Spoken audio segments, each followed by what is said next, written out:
پاکستان کیوں بنا؟ کیسے بنا؟ کس نے بنایا؟ پاکستان بنانے میں سنی علماء و مشائخ کا کیا کردار ہے؟ کون کون تحریک پاکستان کو عروج بخشنے میں سب سے آگے رہا؟ کس کس نے قائد اعظم کا ساتھ دیا؟ پاکستان بنانے میں سنی علماء و مشائخ کا کردار کیا ہے؟ آج اسی چیز کا مختصر جائزہ لیتے ہیں۔ آپ دیکھیں گے کہ سنی علماء و مشائخ نے کس طرح خلوص کے ساتھ من دھن کی بازی لگا کر پاکستان کو حاصل کیا اور قائد اعظم محمد علی جناح کا ساتھ دیا۔ کریا بستی بستی علماء و مشائخ نے کیسے تحریک پاکستان کو عروج بخشا اور پاکستان کے حصول اور پاکستان کے بنانے میں کس طرح انہوں نے کردار ادا کیا۔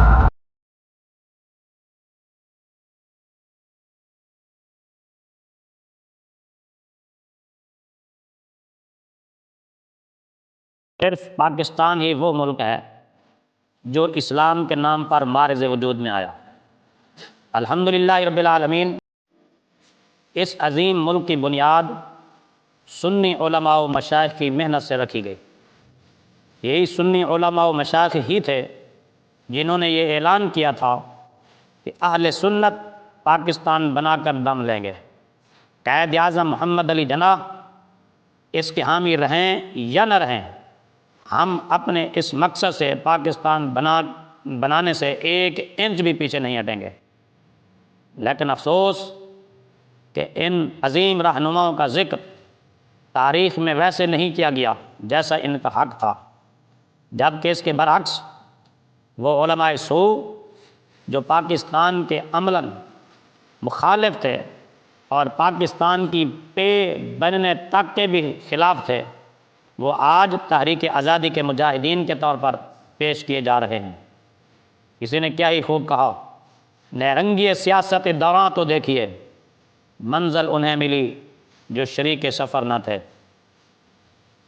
پاکستان کی تحریک لینے والے عظیم علماء و مشائخ کی فہرست بڑی طویل ہے، اور ان میں سے خاص اور چیدہ نام سر فہرست صدر الافاضل مولانا سید محمد نعیم الدین مراد آبادی، خلیفہ اعلی حضرت مفسر قرآن سید محمد نعیم الدین مراد آبادی رحمۃ اللہ تعالی علیہ، جو تحریک پاکستان میں انہوں نے ایسا کردار ادا کیا اور تحریک کو ایسی قوت بخشی کہ آپ کا کردار آب زر سے لکھنے کے قابل ہے۔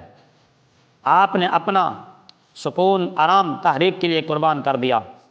آل انڈیا سنی کانفرنس جس کے آپ ناظم اعلیٰ تھے، اس کے پلیٹ فارم سے آپ نے قیام پاکستان کے لیے مردانہ وار جد و جہد فرمائی، بر صغیر کے طوفانی دورے کیے، پاکستان کے حق میں رائے عامہ ہموار کی۔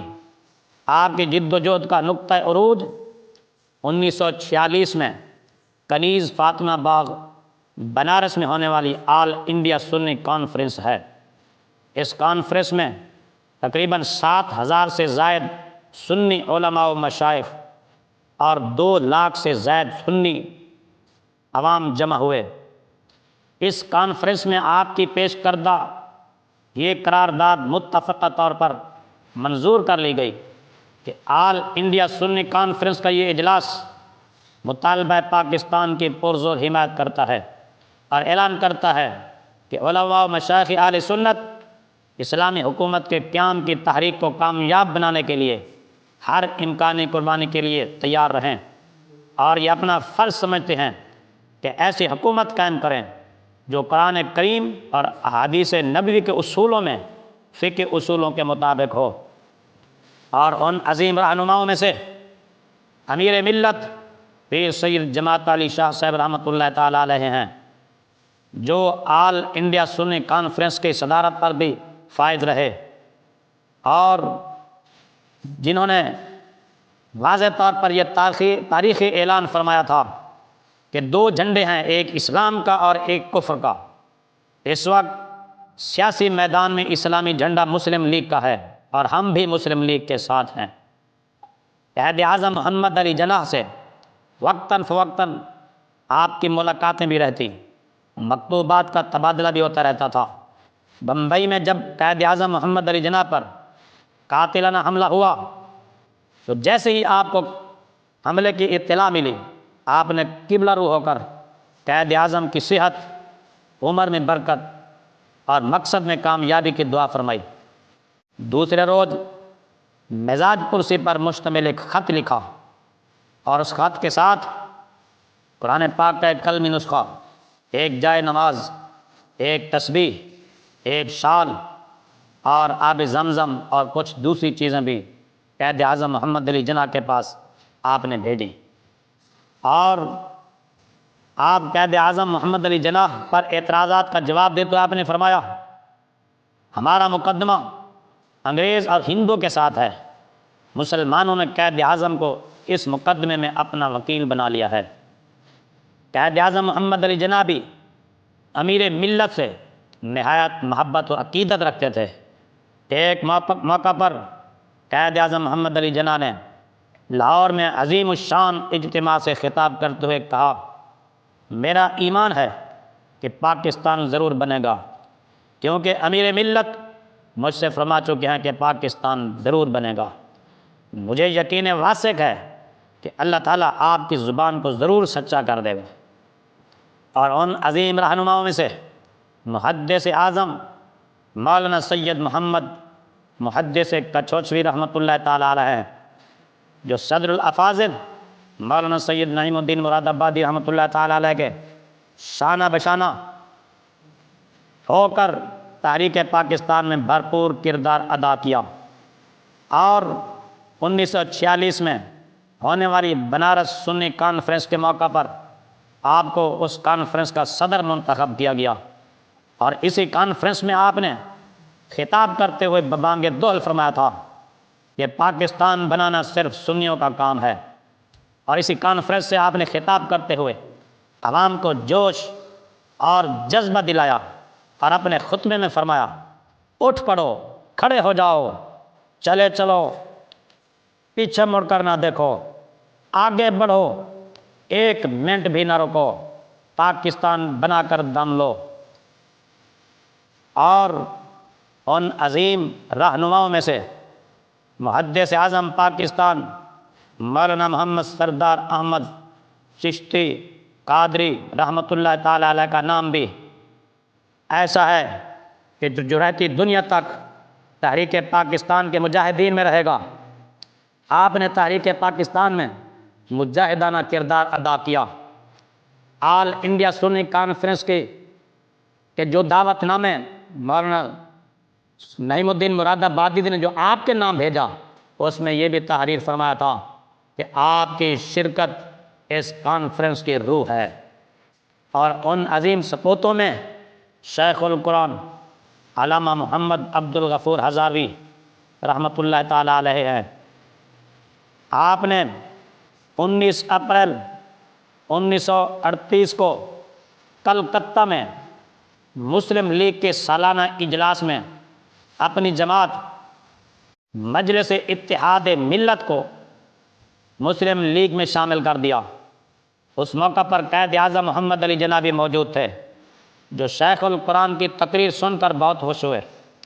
سیالکوٹ میں آپ نے احراریوں کا خوب تعاقب کیا، کریا بستی بستی کے دورے کر کے مسلم لیگ کو ایک عوامی جماعت بنانے میں خوب مدد کی۔ فروری 1946 کے انتخابات میں آپ کی پرزور حمایت کی وجہ سے مسلم لیگی امیدوار چودھری صلاح الدین چٹھا کامیاب ہوئے اور ان کے مخالف امیدوار ناکام ہوئے۔ آپ ہی نے اگست 1946 میں قائد اعظم محمد علی جناح کو وزیر آباد آنے کی دعوت دی، جو قائد اعظم نے قبول کر لی۔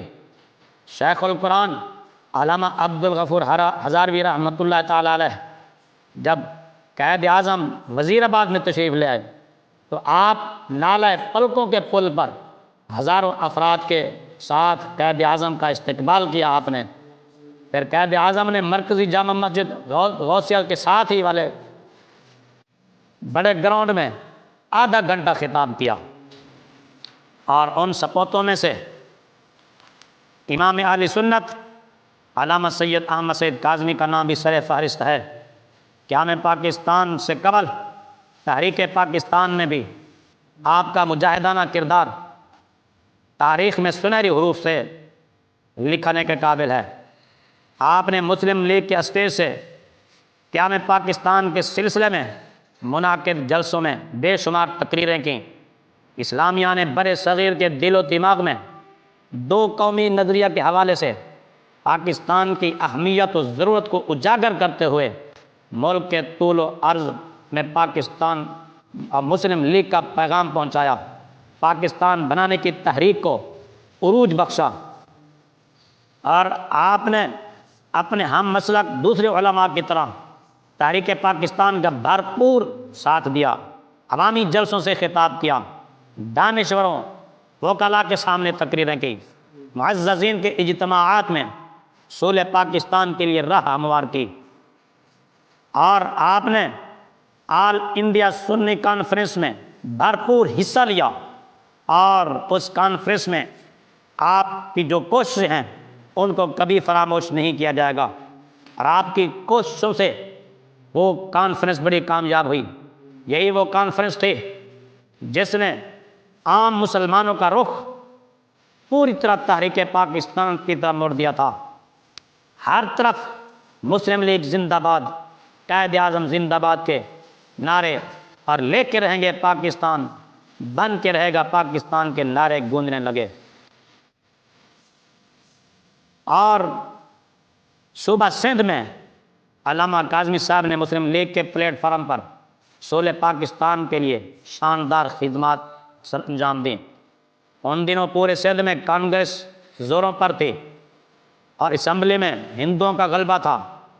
سیاسی، اقتصادی، معاشی، سرکاری ملازمتوں، گویا کہ ہر میدان میں ہندو مسلمانوں پہ چھائے ہوئے تھے، اور مسلم لیگ محدود پیمانے پر تھی۔ سندھ کے عظیم مجاہد اسلام پیر عبد الرحمن برچونڈی شریف اور حاجی عبداللہ ہارون اور محمد ایوب کھوڑو کے ان حضرات نے مل کر سندھ کے اندر مسلم لیگ کو جو ہے مشہور کیا، اور اس کو عروج بخشا، اور جد و جہد میں کامیابی کے لیے ایک بلند پایا عالم اور خطیب کی ضرورت پڑی۔ تو سب سے پہلے ان حضرات کی نظر علامہ غزالی زماں سید احمد سعید کاظمی رحمۃ اللہ تعالیٰ علیہ پر پڑی۔ پیر عبد الرحمن صاحب نے علامہ کاظمی صاحب سے رابطہ کیا، اور صوبہ سندھ میں مسلمانوں کو بیدار کرنے کے لیے اور مسلم لیگ کی جد و جہد حصول پاکستان میں مدد کرنے کی دعوت دینے کے لیے ان کو جب بلایا تو آپ نے مجاہدانہ شان سے لبیک کہتے ہوئے سندھ میں آپ تشریف لے گئے، اور مختلف شہروں کے دورے کیے، مختلف مقامات پر مسلسل جلسے منعقد ہوئے، اور مسلسل کئی دن رات تک جلسوں کا سلسلہ جاری رہتا تھا، جس میں آپ مدلل اور دل نشین تقریریں فرماتے، اور مسلمانوں کو مسلم لیگ کے پلیٹ فارم پر حصول پاکستان کے لیے متحد اور منظم ہونے جانے کی تلقین اور تاکید فرماتے تھے، جس کا نتیجہ یہ نکلا کہ روزانہ ہزاروں مسلمان مسلم لیگ میں شامل ہوتے چلے گئے، اور کانگریسیوں کا وہاں زور ختم ہوا۔ المختصر علامہ کاظمی نے اپنی خداداد، قابلیت، صلاحیت اور جوش خطابت سے فرزندان اسلام کے دلوں میں حصول پاکستان کے لیے بے پناہ طلب پیدا کر دی، اور مسلمانان سندھ مسلم لیگ کے سبز ہلالی پرچم کے سائے میں متحد منظم ہو کر من دھن کی قربانیاں دینے کے لیے تیار ہو گئے۔ اور ان سپوتوں میں سے مجاہد ملت مولانا محمد عبد الستار خان نیازی کا نام بھی سر فہرست ہے۔ آپ نے 1936 میں پنجاب مسلم اسٹوڈنٹ فیڈریشن کی بنیاد رکھی اور خود اس کے صدر منتخب ہوئے، اور 1939 میں آپ نے خلافت پاکستان اسکیم مرتب کر کے قائد اعظم کو پیش کی۔ بس یہ آغاز تھا، پھر نیازی صاحب کی جولانیوں آتش بیانیوں کا جو سلسلہ چلا وہ تھمنے میں نہ آیا. آپ دل و جان سے پاکستان کے لیے وقف ہو گئے اور آپ نے جس طرح مخالف حکومت کو اس وقت للکارا وہ آپ ہی کا خاصہ تھا. سکندر حیات کو آپ نے اس کے آبائی علاقے میں جس جرأت کے ساتھ شکست دی وہ آپ ہی کا حصہ ہے. فروری 1946 کے انتخابات میں آپ میاں والی سے مسلم لیگ کے امیدوار تھے، جبکہ مخالف امیدوار خالد ڈاڈ سابقہ ڈپٹی کمشنر تھا. مجاہد ملت ہزاروں ووٹوں کی تعداد سے جیتے اور آپ کی جرأت اور بہادری کو دیکھ کر ایک موقع پر قائد اعظم محمد علی جناح نے کہا تھا، جس قوم کے پاس عبدالستار خان نیازی جیسے پیکران یقین و صداقت ہوں ان کے پاکستان بننے کو کوئی نہیں روک سکتا. قیام پاکستان کے بعد آپ نے مقصد قیام پاکستان یعنی نظام مصطفیٰ کے نفاذ کے لیے بھی جد و جہد جاری رکھی، جو آخری دم تک یہ آپ کی کوششیں جاری رہیں. اور 1945 اور 46 کے انتخابات میں مسلم لیگ کو فقید المثال کامیابی حاصل ہوئی اور یہ علماء اہل سنت و مشائخ کی محنتوں کا ثمرہ اور نتیجہ تھا. اس کامیابی کے حصول میں پیران عظام کی دعائیں تھیں، کوششیں تھیں. خلیفہ اعلی حضرت مولانا مفتی محمد برہان الحق جبل پوری صوبائی سیٹ پر مسلم لیگ کے امیدوار تھے. مفتی صاحب نے تقریباً 9000 ووٹ لے کر کامیابی حاصل کی، جبکہ مخالف امیدوار کو تقریباً 700 ووٹ پڑے. شہزادہ اعلی حضرت مفتی اعظم مولانا شاہ مصطفیٰ رضا خان بریلوی رحمۃ اللہ تعالیٰ علیہ نے بریلی سے مسلم لیگی امیدوار کی نہ صرف اعلانیہ حمایت کی بلکہ مریدین کے جلوس کے ہمراہ ووٹ ڈالنے کے لیے پولنگ اسٹیشن تشریف لے گئے اور آپ کی تائید کی وجہ سے مسلم لیگی امیدوار کامیاب ہوا. بہت سارے ایسے نام ہیں علماء و مشائخ اہل سنت میں جو تاکہ نسیان ہو چکے، اور ان میں سے مولانا عبد الباری فرنگی رحمۃ اللہ تعالیٰ علیہ محلی اور مولانا عبد الحامد بدایونی، مولانا شاہ محمد عبد العلیم صدیقی، صاحبزادہ غلام محی الدین گولڑوی، مولانا حضرت موہانی، مولانا غلام دین اشرفی، مولانا غلام قادر اشرفی، مولانا محمد بخش مسلم، مولانا خواجہ سید قمر الدین سیالوی رحمۃ اللہ تعالیٰ علیہ، پیر امین الحسنات قادری مانکی شریف، پیر عبداللطیف زکوڑی شریف، فقیر نور محمد سروری قادری، پیر غلام محمد مجدد سرہندی، علامہ یعقوب خان سیال کوٹی وغیرہ ہم بے شمار علماء و مشائخ، پیران عظام اور گدی نشین حضرات جنہوں نے تحریک پاکستان کو قوت بخشی اور پاکستان کے بنانے میں قیام پاکستان میں بھرپور کردار ادا کیا. اور یہ پاکستان سنی علماء و مشائخ نے مل کر بنایا. تمام نے قائد اعظم محمد علی جناح کا ساتھ دیا اور کریا کریا تک، بستی بستی تک قیام پاکستان اور تحریک پاکستان کا اور مسلم لیگ کا پیغام پہنچانے والے علماء اہل سنت ہیں، جنہوں نے ہر جلسے میں منبر و محراب کو استعمال کرتے ہوئے اور ہر جلوس میں عوام تک یہ بات پہنچائی کہ اب پاکستان بنا کے رہنا ہے. پاکستان بنایا بھی ہمارے بزرگوں نے تھا. تو آپ اس سے یہ بات سمجھ سکتے ہیں بآسانی کہ جو لوگ اس وقت پاکستان کی پیپ بننے کے بھی مخالف تھے، آج وہ پاکستان کے اندر کس طرح وہ قابض ہیں اور کس طرح وہ یہ جتاتے ہیں کہ پاکستان ہم نے بنایا. نہیں، پاکستان ہمارے علماء اہل سنت نے بنایا، پاکستان مسلمانوں نے بنایا، قائد اعظم کے ساتھ مل کر بنایا. اور آج غیر لوگ اس کے اوپر قابض ہو گئے اور غیروں کے ہاتھ میں پاکستان چڑھ گیا، جس کی وجہ سے آج پاکستان جس حالت سے گزر رہا ہے وہ سب کے سامنے ہے۔